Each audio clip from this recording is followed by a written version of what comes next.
নমস্কার। আজ আমি আবার তোমাদের সামনে একটি নতুন ভিডিও নিয়ে এলাম। Malaysia part 3। পার্ট 2তে তো তোমরা দেখেছো, আমি তোমাদের Batu cave, Petronas twin tower আর লিটল ইন্ডিয়া দেখিয়েছি। আর আজ আমি ঘুরবো হচ্ছে botanical garden, museum, central market, China market আর মেরদেকা স্কোয়ার। এই জায়গাগুলো আমি ঘুরবো, তোমরা সঙ্গে থাকো, তোমরাও দেখবে। আর দেখো, আমি বুটিক বিনথান আমার হোটেল থেকে বেরিয়ে, সামনেই হোটেল, দুপা এগুলোই হোটেল, স্টেশন। তা আমি স্টেশনে এসে ট্রেনে উঠলাম। আর ট্রেনে যাওয়ার কারণ হচ্ছে এখানে ট্রেন যোগাযোগটা খুব সুন্দর, তাছাড়া ভাড়াটাও রিজনেবল।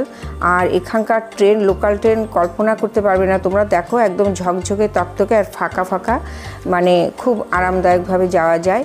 তাছাড়া এই কুয়ালালামপুর সিটির দুপাশে সুন্দর শহরের কিছু দৃশ্য দেখতে দেখতে যেতে পারবো। এই তিনটে কারণে আমি ট্রেন চুজ করেছি। কিন্তু তোমরা গ্র্যাবেও ঘুরতে পারো, কারণ এখানে পেট্রোলের দাম খুব কম। কিন্তু খুব চিপে ঘুরতে চাইলে ট্রেনটাই বেস্ট আমার মনে হয়। তো দেখো, এই যে মেরদেকা স্কোয়ার পার হচ্ছে, এই মেরদেকা স্কোয়ারে আমরা ফেরার পথে এখানেও আসব। সমস্ত ঘুরে বোটানিক্যাল গার্ডেন, মার্কেট ঘুরে তারপর ফেরার পথে আমরা মেরদেকা স্কোয়ারটাও তোমাদের দেখাবো। তাহলে চলো, একটু কিছুক্ষণ শহরের দৃশ্য দেখো।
এই আমরা কেল সেন্ট্রাল পৌঁছে গেলাম।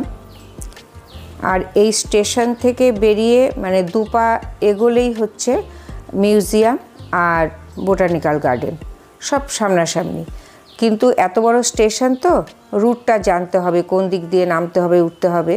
তো কোনো অসুবিধা হয় না, কারণ এখানে পুরো ডিরেকশন দেওয়া রয়েছে স্টেশনে। তাছাড়া গার্ড আছে, গার্ডকে জিজ্ঞেস করলেও, দেখো আমরা গার্ডকে জিজ্ঞেস করেই আমরা এগিয়ে যাচ্ছি। এত সুন্দর করে বুঝিয়ে দিল আমাদের যে ডান সাইড দিয়ে নেমে যান উঠে। তাই যে আমরা যাচ্ছি উল্টো দিকটা দিয়ে। আর এই এক্সকালেটারে আবার আমরা নেমে যাচ্ছি নিচের দিকে। এখানে নেমেই সামনেই হচ্ছে দরজা, তার পাশেই হচ্ছে মিউজিয়াম। এই নেমে গেলে পরে একদম সঙ্গে দরজাটা দিয়ে পার হওয়ার সঙ্গে সঙ্গে সামনেই পড়বে প্রথমে আমাদের মিউজিয়াম।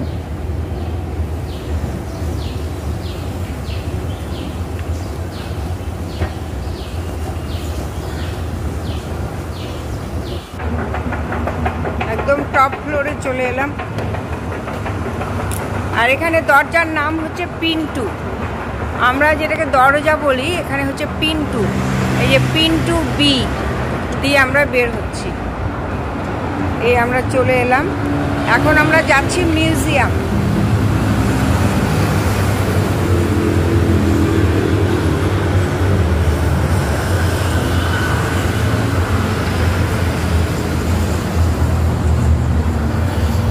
একদম কাছেই, এই স্টেশন দিয়ে ওপরে উঠে এলাম।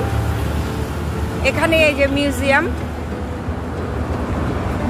আমাদের খরচও বেশি হলো না, একদম কাছাকাছি, কষ্টও বেশি হলো না। কেউ যদি আসতে চাও তোমরা এইভাবে প্রোগ্রাম করে আসবে।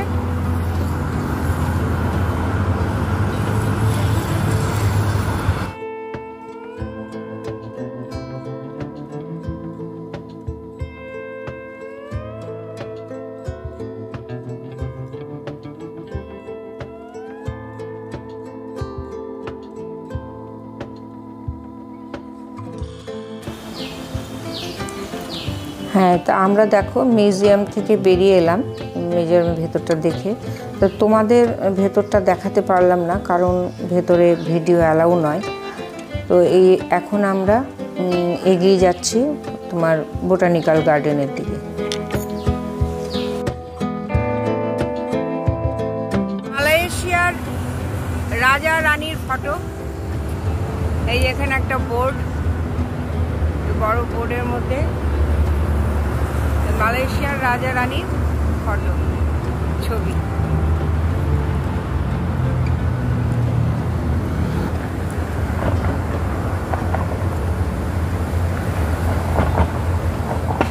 রাস্তাঘাট অপূর্ব, একদম ঝকঝকে।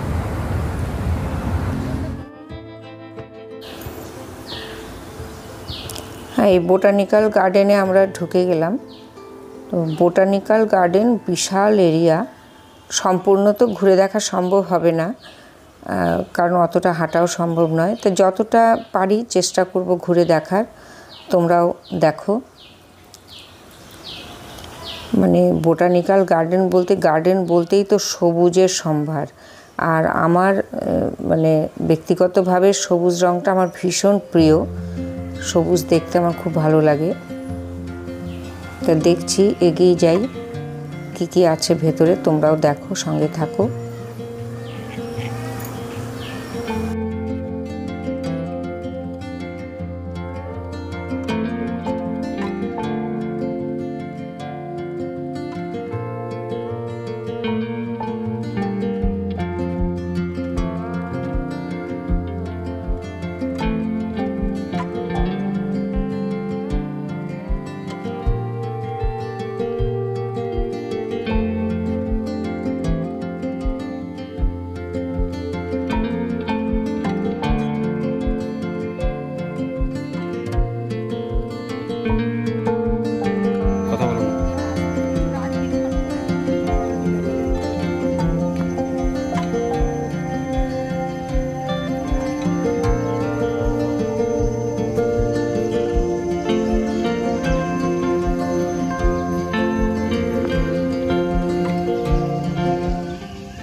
বাহ, দেখো এখানে একটা সুন্দর আর্টিফিশিয়াল ওয়াটারফল, কি দারুণ লাগছে।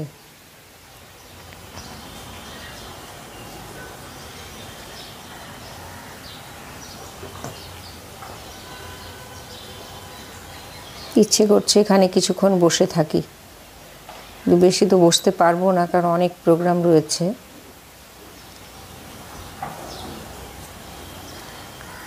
ঠিক আছে, চলো আবার এগিয়ে যাই।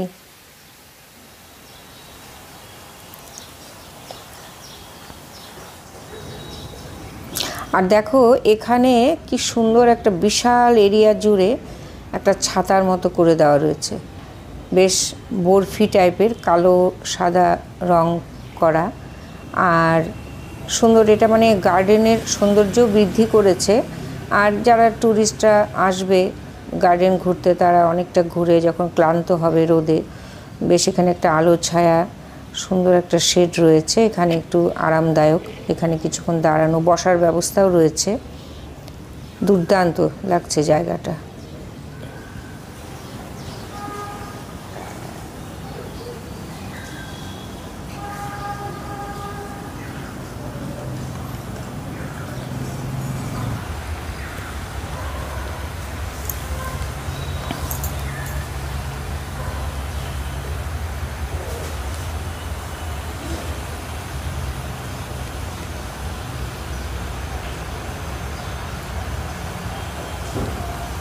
এই গার্ডেনের ভেতরে একটা গাড়ির ব্যবস্থা রয়েছে, মানে গার্ডেনে যে সমস্ত গাড়িগুলো ঘোরে আর কি, সেই গাড়িও ভাড়া করে নেওয়া যায়। 200 টাকা করে বোধহয় মাথা পিছু নেয়। তো আমরা আর গাড়ি নেইনি, আমরা হেঁটেই যতটা পারছি ঘুরে দেখছি। জায়গায় জায়গায় আমরা একটু রেস্ট নিয়ে নিয়েছি, সুন্দর জায়গায় বসার ব্যবস্থা রয়েছে।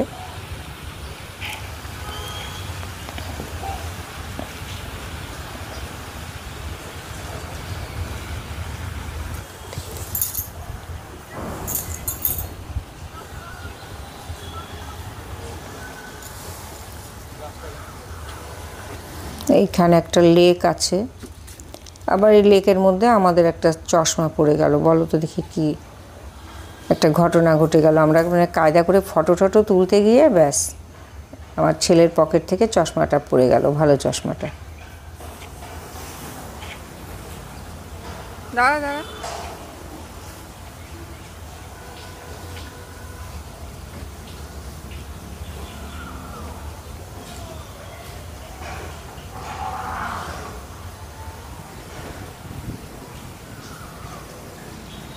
তো আমরা এখন এই লেকের পাশেই কিছু ছবি টবি তুলে তারপর আমরা এগিয়ে যাব। পরবর্তী আমরা এখন বোটানিক্যাল গার্ডেন থেকে বেরিয়ে আমরা যাব চায়না মার্কেট।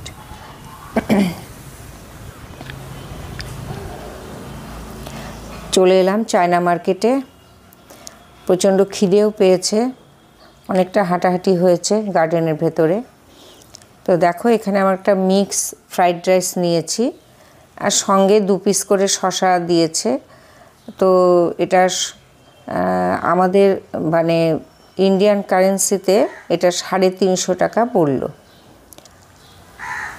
খাওয়াটা এখানে কিছু কিছু জায়গায় এক্সপেন্সিভ, কিন্তু বাকি সব কিছুই আমার চিপ মনে হলো। এই আমরা চলে এলাম চায়না মার্কেট থেকে এখন সেন্ট্রাল মার্কেটে। মানে চায়না মার্কেট আর সেন্ট্রাল মার্কেট কিন্তু পাশাপাশি, মানে রাস্তার এপারে হচ্ছে চায়না মার্কেট আর উল্টো দিকটাই হচ্ছে সেন্ট্রাল মার্কেট, একদম কাছাকাছি। তো আমরা এখন সেন্ট্রাল মার্কেটে ঢুকবো, ভেতরে একটু মার্কেটটা ঘুরে। এই যে চলে এসছে দেখো সেন্ট্রাল মার্কেট, ওখানে এই যে বোর্ডে লেখা আছে সেন্ট্রাল মার্কেট, এটা হচ্ছে মানে গেটটা আর কি। এটা দিয়ে ভেতরে ঢুকবো।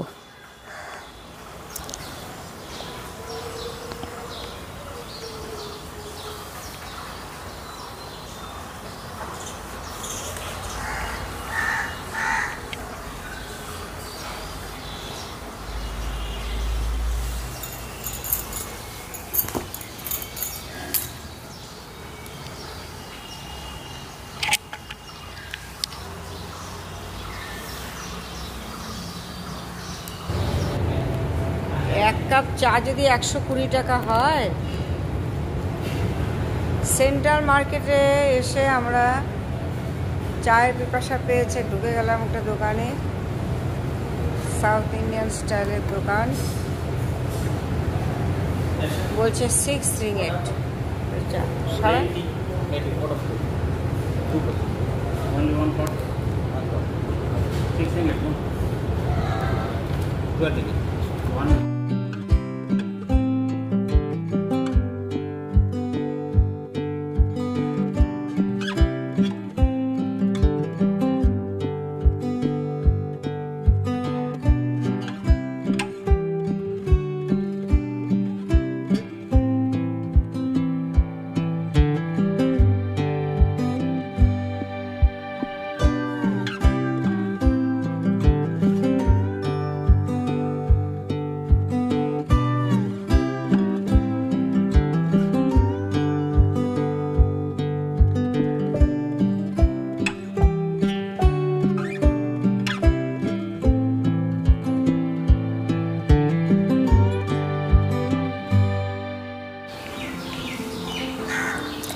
আমরা এখন চলে এলাম এই মের্দেকা স্কোয়ারে। সেন্ট্রাল মার্কেট থেকে মের্দেকা স্কোয়ার এই ওয়াকিং ডিস্টেন্স হবে তোমার এই 6-7 মিনিট। তো আমরা হেঁটে হেঁটেই চলে এলাম। আর এই মের্দেকা স্কোয়ারে এখন তো দেখো প্রায় 4টে বাজে, আর এখানে 4টে 4:30-এর মধ্যে কিন্তু একটু সন্ধে হয়ে যায়, মানে একটু অন্ধকার হয়ে আসে। তা এই যে ডান দিকে দেখছো এই বিল্ডিংটা, এটা আগে একটা সুলতানের প্যালেস ছিল, মানে সুলতান আব্দুল সামাদ নামেই এই বিল্ডিংটি। বর্তমান এটি একটি অ্যাডমিনিস্ট্রেটিভ অফিস মালয়েশিয়া সরকারের। আর মালয়েশিয়া যখন স্বাধীন হয় ব্রিটিশদের হাত থেকে, সেই স্বাধীন হওয়ার সময় প্রথম যে ফ্ল্যাগ হোস্টিং হয় সেটা হচ্ছে এই মের্দেকা স্কোয়ারেই হয়েছিল। আর এটি ইন্ডিপেন্ডেন্স স্কোয়ার নামেও পরিচিত এই মের্দেকা স্কোয়ারটি। খুব ভালো লাগছে, খুব পিসফুল জায়গা, এখানে খুব একটা কোলাহল নেই, খুব শান্তিপূর্ণ জায়গা, খুব ভালো লাগছে। আর এই মের্দেকা স্কোয়ার তোমরা দেখতে পাচ্ছ কিনা মাঠটা একটু অন্ধকার হয়ে এসছে, যদিও লাইট জ্বলেছে। তো যাই হোক, আমরা এখান থেকে একটা সামনে একটা মসজিদ পড়বে যাওয়ার পথে, ওই মসজিদটা ঘুরে তারপরে আমরা ফিরে যাব।